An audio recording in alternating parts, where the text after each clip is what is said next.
Part 1. First Contact Fallout. The bridge of the UES Defiance hummed with quiet efficiency. Captain Maya Chen stood with her hands clasped behind her back, dark eyes fixed on the endless void displayed on the main view screen. At 42, she had the bearing of someone who had seen enough conflict to respect peace, but enough peace to prepare for war. Her weathered face, marked with a thin scar across her right cheek, remained impassive as she monitored the routine patrol along the outer reaches of human space. "Status report, Lieutenant Okafor," she said, her voice cutting through the ambient noise of the bridge. Lieutenant Nandi Okafor looked up from his console, his fingers still dancing across holographic displays. "All systems nominal, Captain. We've completed our sweep of the Arcturus sector. Nothing unusual to report." He paused, squinting at a new data stream. "Wait, I'm picking up some unusual energy signatures at coordinates 227 Mark 43. Maya moved to his station, leaning over his shoulder to examine the readings. Definitely not natural. Too regular, too precise. She straightened, addressing her science officer. "Dr. Takahashi, analysis." Dr. Miyaru Takahashi, a thin woman with silver-streaked hair pulled back in a severe bun, manipulated her own controls. "It appears to be some form of monitoring network, Captain. Advanced technology, not ours. The energy pattern suggests quantum-based sensors, far more sophisticated than anything in our arsenal." Maya's expression hardened. Humanity had expanded rapidly into the stars over the past century, establishing colonies on dozens of worlds. But despite all their explorations, they had yet to encounter another intelligent species. Until now, perhaps. How long has it been there? "Impossible to say without further analysis," Dr. Takahashi replied. "But based on the dust accumulation patterns, I'd estimate at least 18 months. Maya's jaw tightened. 18 months. Someone, something, had been watching them, studying them, for over a year. And they hadn't noticed until now. "Tactical alert," she ordered. "Shields up, weapons on standby." Commander Alexander Volkov, her XO and tactical officer, complied immediately. The bridge lighting shifted to a subtle red, and Maya felt the almost imperceptible hum as the Defiance's shield generators came online. "Should we destroy it?" Volkov asked, his Russian accent more pronounced under stress. Maya considered. "No, not yet. If someone's been watching us, I want to know who and why before we give away that we've discovered their surveillance." "Captain," Okafor called out, his voice tight, "I'm detecting a massive energy surge from the array." Before Maya could respond, the view screen flickered, and an image materialized. The bridge crew fell silent, staring at the alien figure that now dominated their view. They were vaguely humanoid, but with iridescent skin that seemed to shift colors with each movement. Multiple pairs of eyes arranged in vertical columns gazed out from a face that seemed composed more of angles than curves. When it spoke, its mouth didn't move. Instead, patterns of light rippled across its skin. "Humans of Earth vessel," the alien said, its voice surprisingly melodic despite the metallic undertones of translation. "I am Supreme Commander Zulvax of the Vorax Dominion. Your primitive craft has trespassed into space claimed by the Dominion." Maya stepped forward. "This is Captain Maya Chen of the United Earth ship Defiance. We were unaware of any territorial claims in this sector. We come with peaceful intentions." The alien, Zulvax, made a gesture that might have been dismissive. "Peace is irrelevant. The Vorax Dominion has observed your species for some time. Your technological development is concerning. Your biological adaptability even more so." Maya maintained her composure, though alarm bells were ringing in her mind. "We pose no threat to your people, Commander Zulvax. We would welcome diplomatic relations." "Diplomacy is inefficient," Zulvax interrupted. "The Dominion Council has determined that humanity represents a potential future threat to Vorax expansion. Therefore, you will surrender your vessel and submit coordinates for all human settlements. Your species will be relocated to a controlled environment where your development can be properly managed." The bridge fell silent. Maya felt cold anger building in her chest. "And if we refuse?" The alien's skin rippled with patterns that somehow conveyed amusement. "Your vessel will be destroyed as a demonstration.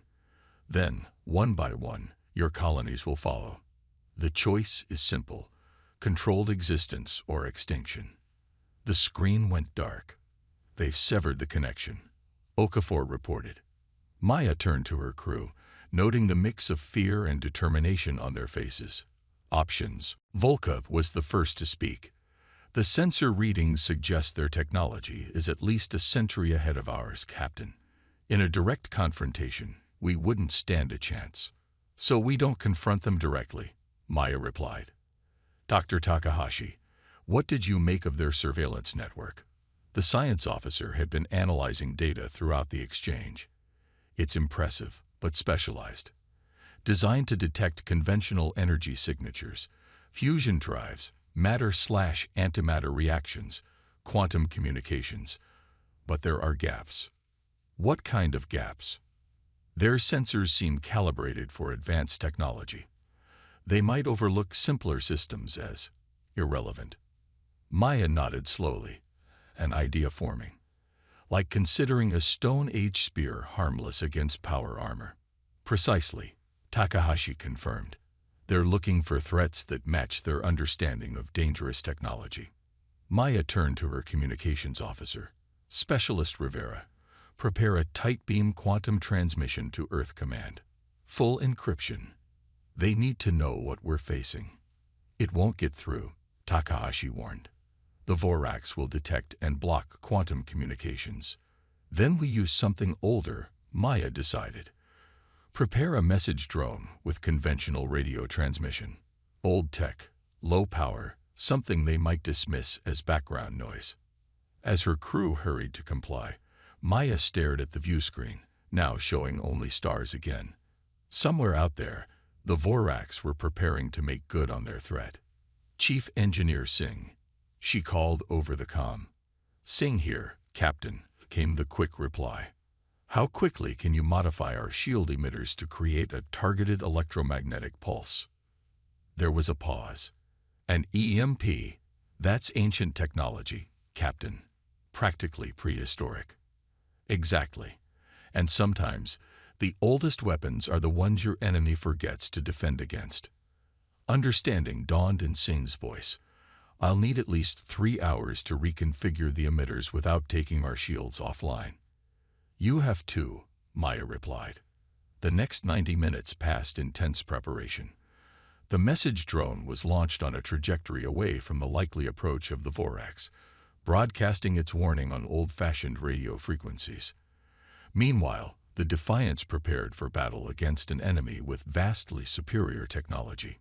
"Captain," Okafor called out, "multiple vessels approaching at high speed. Configuration unknown, but their energy signatures match the surveillance array." "On screen," Maya ordered. The view screen showed 5 ships, each at least 3 times the size of the Defiance. They moved with an eerie grace, their hulls shifting and reconfiguring as they approached, like liquid metal flowing into optimal combat formations.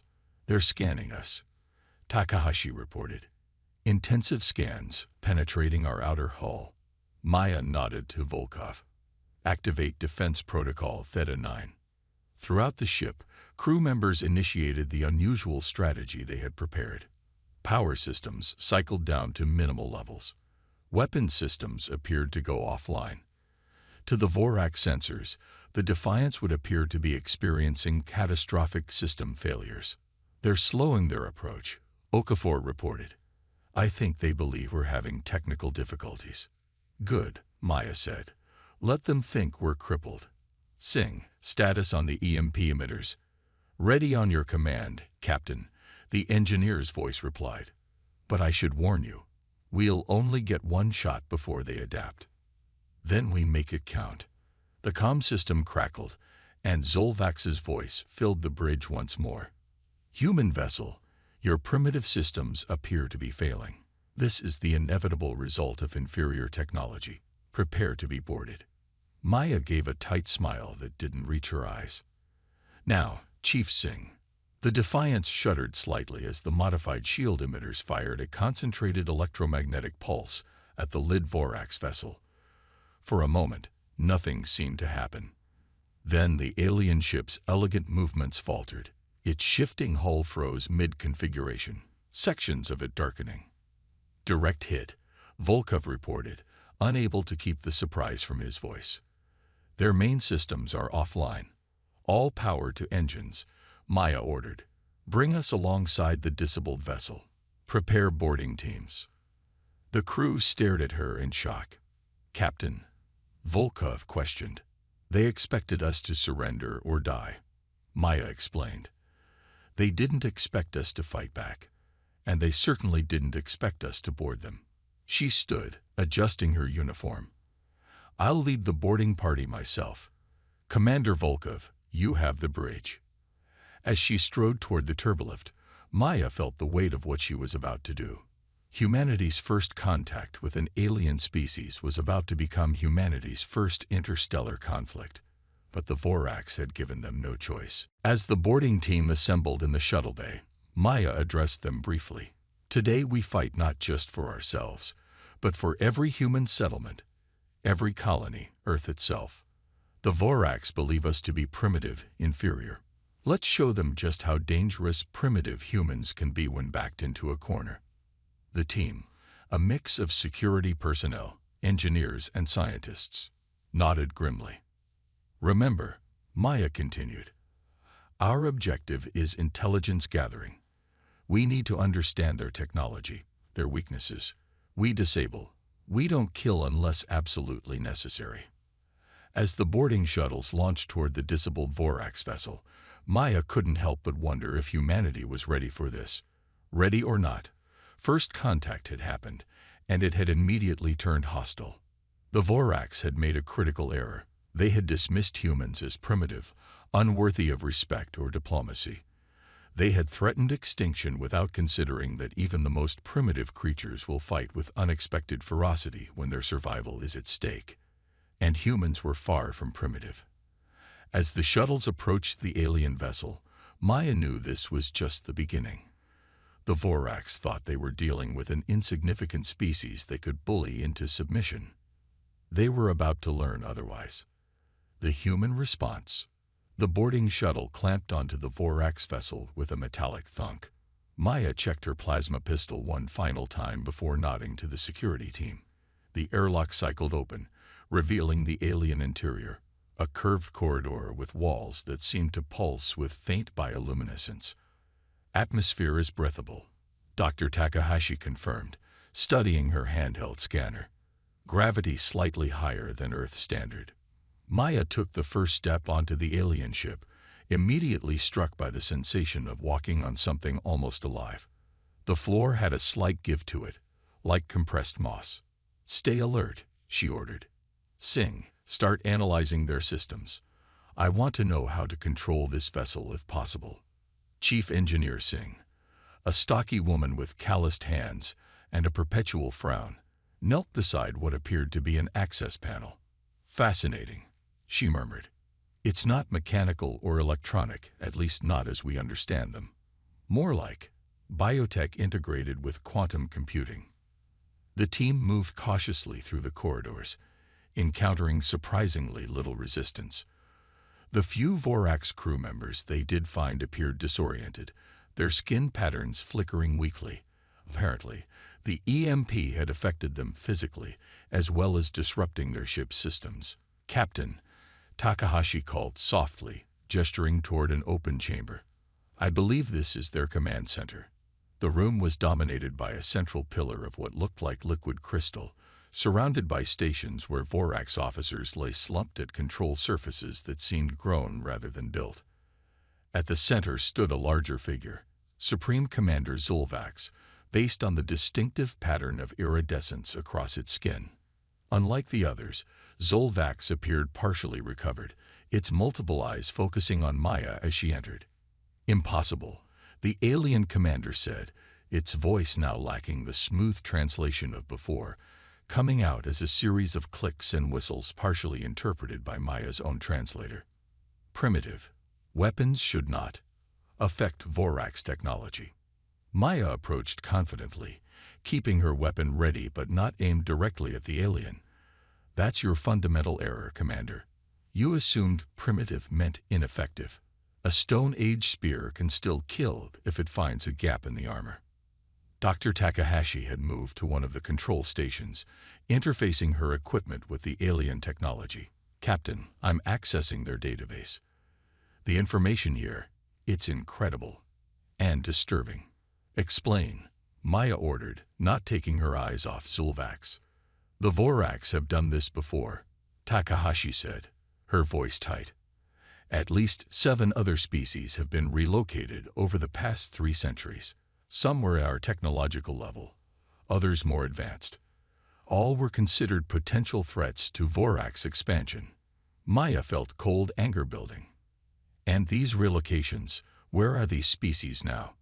Takahashi's face paled as she read the data. Controlled habitats, essentially zoos or preserves. Their development strictly limited. Their populations, managed. Zulvax's skin rippled in what Maya was beginning to recognize as the alien equivalent of contemptuous amusement. All lesser species must be controlled. It is the way of the universe. The strong manage the weak. Humanity doesn't accept that philosophy, Maya replied coldly. We've learned from our own history that diversity and cooperation lead to greater strength than domination. Knave, Zulvax manage. Your resistance, temporary. Our fleet will recover. Your species will submit. Before Maya could respond, her communicator activated. Captain, Volkov's urgent voice came through. The other Vorax ships are reactivating. Their systems are adapting to our EMP. We have maybe 5 minutes before they're fully operational. Understood. Prepare for immediate extraction. Maya turned to her team. Finish gathering what intelligence you can. We leave in 3 minutes. Singh looked up from where she had been examining the ship's propulsion system. Captain, I've figured out how their drives work. It's incredible. They're using quantum entanglement to fold space, not just travel through it. With this technology, we cold. Download everything you can, Maya ordered. Earth's scientists will need all the advantage we can give them. As her team hurried to complete their mission, Maya kept her attention on Zulvax. The alien commander was gradually recovering, its movements becoming more fluid. You cannot win this conflict, Zulvax said. The Dominion spans hundreds of systems. Your single planet, your handful of colonies, cannot resist. Maya smiled grimly. You still don't understand humans, Commander. We've been fighting against overwhelming odds throughout our history. It's what we're good at. The alien skin flickered in what might have been confusion. Your species is irrational. You should calculate the probability of victory and submit when it is low. That's not how we operate, Maya replied. When humans face impossible odds, we don't surrender. We innovate. We adapt. We find another way. Dr. Takahashi approached, her devices loaded with alien data. Captain, we need to go. Now. Maya nodded, backing toward the exit with her team, while keeping her weapon trained on Zulvax. This isn't over, Commander. Not by a long shot. The return to the Defiance was tense but uneventful. As soon as the boarding party was safely aboard, Maya ordered immediate withdrawal. Maximum speed. Lieutenant Okafor, she commanded, returning to her captain's chair. Get us clear of their sensor range. The Vorax vessels are powering up weapons, Volkov reported. They'll be in firing range in 30 seconds. Maya leaned forward. Dr. Takahashi, did you get anything from their systems that could help us right now? The science officer was already at her station, downloading the stolen data. Yes, Captain. I identified the frequency their shields operate on. If we modulate our phasers to match that exact frequency, we might penetrate their defenses, Maya finished. Do it. The Defiance shuddered as the first Vorax energy beam grazed their shields. Shields down to 72%, Volkov reported. One more direct hit, and we'll lose them completely. Weapons modulation complete, Takahashi announced. Maya didn't hesitate. Target their lead vessel's propulsion system and fire. The Defiance's phasers lanced out, a brilliant blue-white beam that struck the pursuing Vorax ship. For a moment, nothing happened. Then, the alien vessel shuddered violently, sections of its hull going dark. Direct hit, Volkov exclaimed. Their drive system is offline. The other ships are slowing, Okafor reported. They appear confused by our ability to penetrate their shields. Maya allowed herself a small, satisfied smile. They're not used to being vulnerable, especially not to what they consider an inferior species. She turned to Takahashi. What else did you learn about their technology that we can use? Their entire approach to technology is different from ours, Takahashi explained, excitement clear in her voice despite the danger. They've integrated biological components with quantum technology to create systems that can adapt and evolve. But that integration is also a weakness. Disrupt one aspect, and the whole system becomes unstable. Maya considered this information, like how our EMP affected not just their ships but the Vorax themselves. Exactly, Takahashi confirmed. Their biology is linked to their technology, in ways we don't fully understand yet, but it means conventional attacks might affect them in unexpected ways. The tactical console beeped urgently. Captain, Volkov called out, the remaining Vorax vessels are forming a new attack pattern. They're coordinating, adapting to our defenses. Maya nodded grimly. They learn quickly. So must we. She turned to Singh, who had returned to engineering via internal transport. Chief, the quantum entanglement drive you mentioned. Any insights on how to disrupt it? Singh's voice came through slightly distorted by engine noise. If their drives work on the principle I think they do, they require perfect quantum coherence. Any significant interference in the entanglement pattern would destabilize the entire system. And how do we create that interference? There was a pause before Singh replied. Our deflector dish could be modified to emit a scrambling field, but we'd need to be within 100 kilometers of their vessels.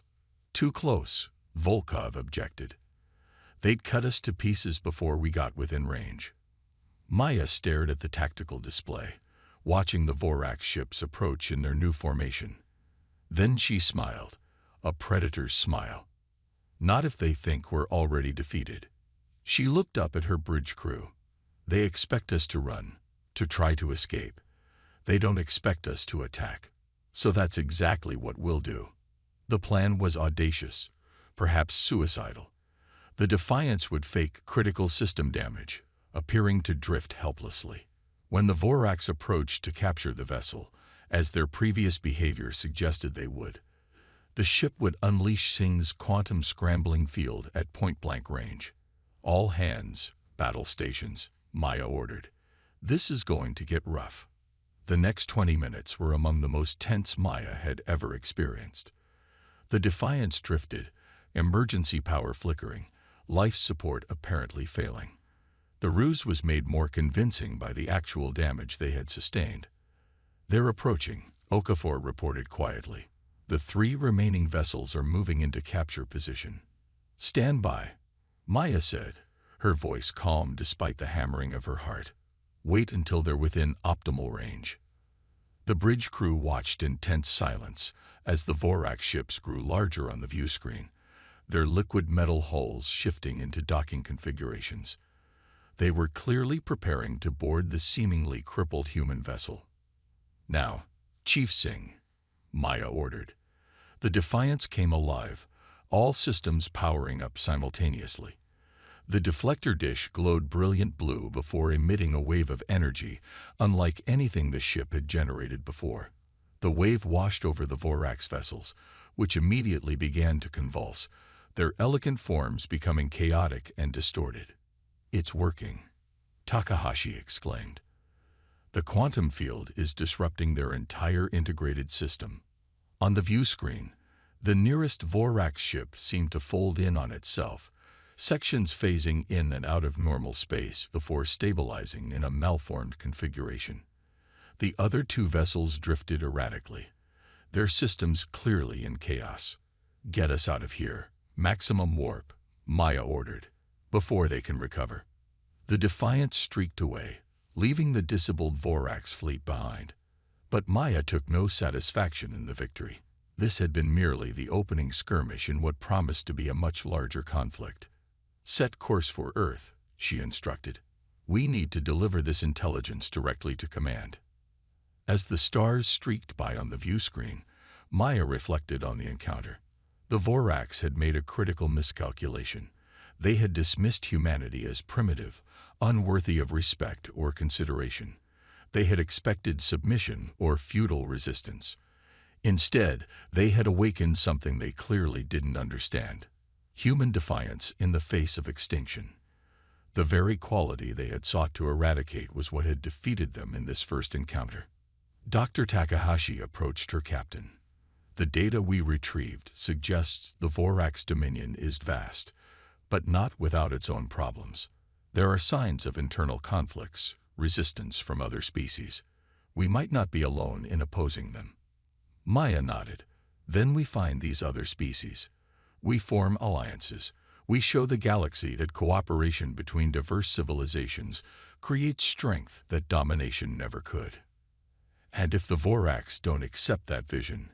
Takahashi asked quietly.